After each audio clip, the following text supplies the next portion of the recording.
Halo semua, perkenalkan nama saya Apri. Pada video kali ini kita akan membahas mengenai absolute cell.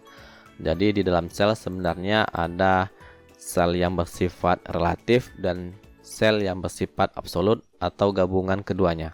Nah, untuk sel yang bersifat relatif, kita contohkan apabila kita ketik sama dengan, kemudian kita klik pada A1, berarti di row 1 dan di kolom A ya. Kita enterkan, itu akan mengambil nilai yang kata-katanya absolut. Apabila saya tarik seperti ini, nah nilainya akan kosong karena dia akan mengambil referensi yang berada di A4. Maka referensinya akan tertarik ya, tidak terus berada di A1, tetapi udah berubah ke A4. Begitu juga apabila saya tarik ke kanan, itu datanya juga sudah bergeser ke kolom, berubah menjadi kolom B, dan ini berubah menjadi kolom C. Nah, itu yang dikatakan relatif. Artinya dia bergeser secara row dan dia juga akan bergeser secara kolom. Kemudian, apabila kita menekan tombol F4 pada keyboard sebanyak 1 kali, maka akan keluar tanda lambang dolar. Tanda lambang dolar ini pertama akan menampilkan di depan kolomnya. Jadi A ini ada kolomnya, kolom A, kemudian di depan row-nya. Jadi row-nya itu yang K1 ini ada row-nya, row 1. Itu akan membuat absolut pada selnya. Jadi apabila kita tarik ke bawah seperti ini, dia tidak akan berubah selnya. Yang tadi kan berubah apabila kita tarik secara row, dan apabila kita tarik secara kolom, dia selnya juga tidak akan berubah atau bergeser, tetap berada di A1. Nah, itu yang dikatakan dengan absolut baik secara row maupun secara kolom, yang contoh ini.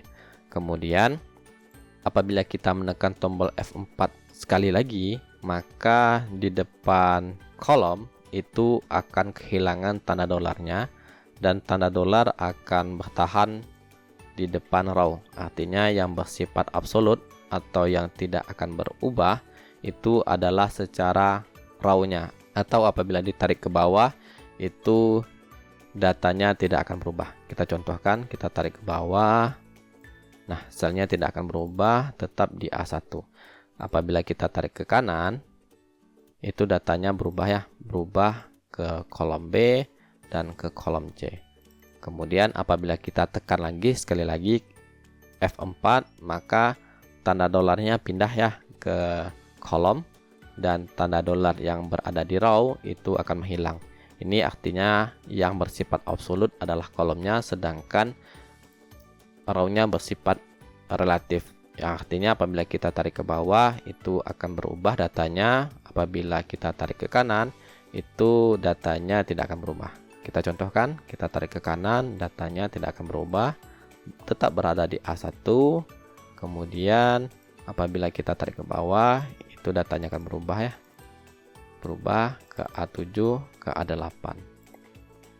Nah, sebagai contoh kegunaannya apa?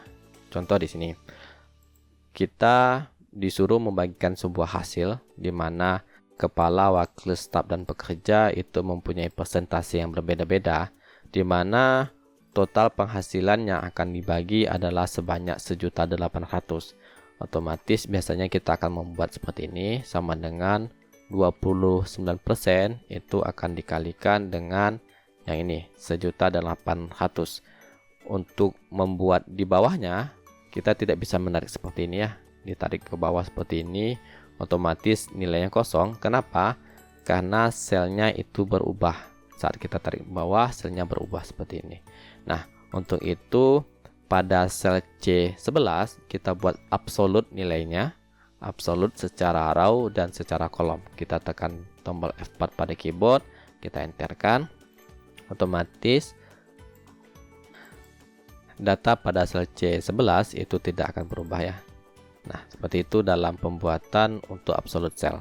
Nah, untuk mengecek apakah benar totalnya yaitu 1.800.000, kita bisa totalkan ALT sama dengan, untuk shortcut sum kita enterkan. Nah, nilainya sama yaitu 1.800.000.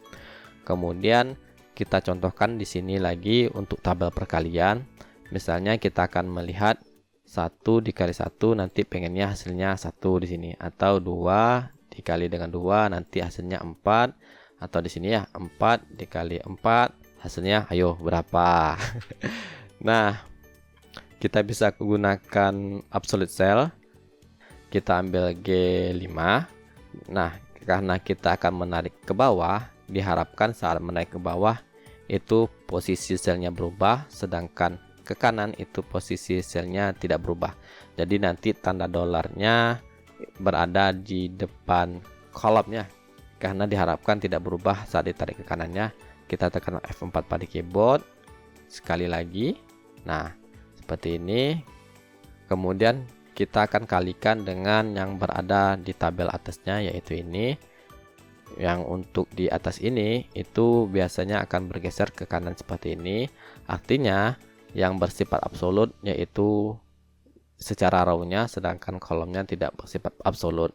Kita tekan F4 pada keyboard. Pembeda ya, di sini raw-nya yang bersifat absolut, sedangkan kolomnya itu tidak bersifat absolut.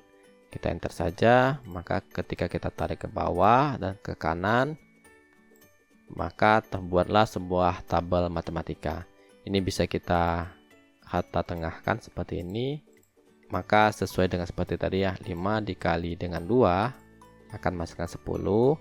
Kemudian pertanyaan saya tadi, 4 dikali 4 berapa? Adalah 16. Kalau nggak tahu juga itu keterlaluan. Kemudian kita masuk ke contoh 2.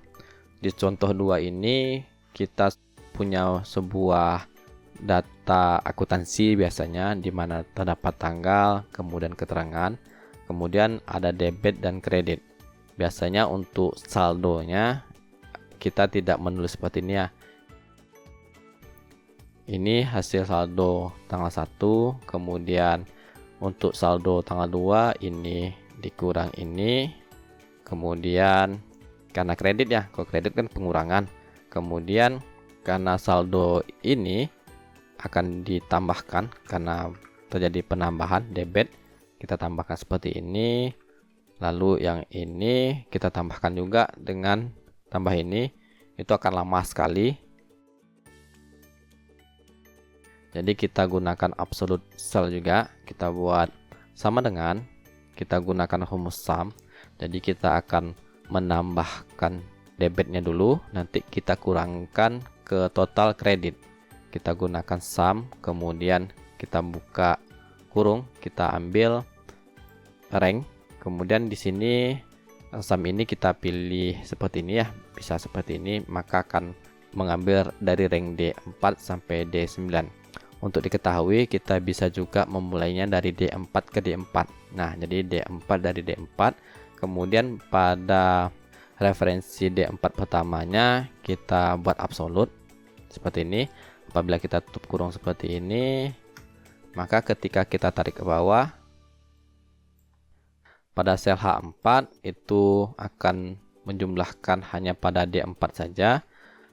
Kita lihat di bawahnya akan menjumlahkan sampai D4 hingga D5 dan seterusnya ya. Itu akan berubah-ubah selnya seperti ini. Dari logika tersebut kita bisa kurangi juga dari sum dari kredit. Kita pilih, kita buat titik 2, otomatis dia akan membuat E4 sampai E4, di mana E4 yang pertama kita buat absolut, kita tutup kurung dan enter. Maka ketika kita tarik, hasilnya akan sama seperti sebelah ini. Jadi nggak capek-capek nulis saldo seperti tadi ya. Kemudian untuk tugas teman-teman, di sini sudah ada beberapa pekerja di mana sudah bekerja selama 25 hari. Setiap satu hari itu akan digaji dengan 60.000. Kemudian ada juga beberapa jam dia lembur dan setiap 1 jam akan dikali dengan 5.000.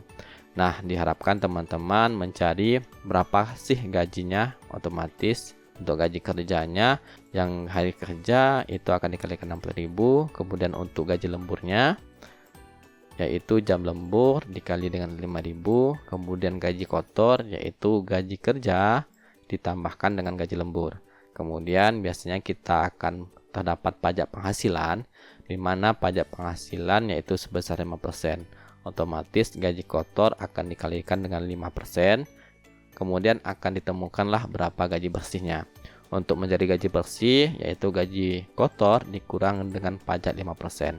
Kemudian dari gaji ini tentukan berapa sih nilai ratanya. Kemudian untuk dari gaji bersih ini juga tentukan gaji tertingginya berapa dan berapa gaji terendahnya. Untuk hasil yang diharapkan yaitu seperti ini. Ini bentuknya yaitu gambar ya. Jadi tidak bisa teman-teman melihat contekan di sini. Ini hanya saya buat untuk referensi teman-teman saja, untuk arahan apakah benar hasil dari teman-teman atau tidak.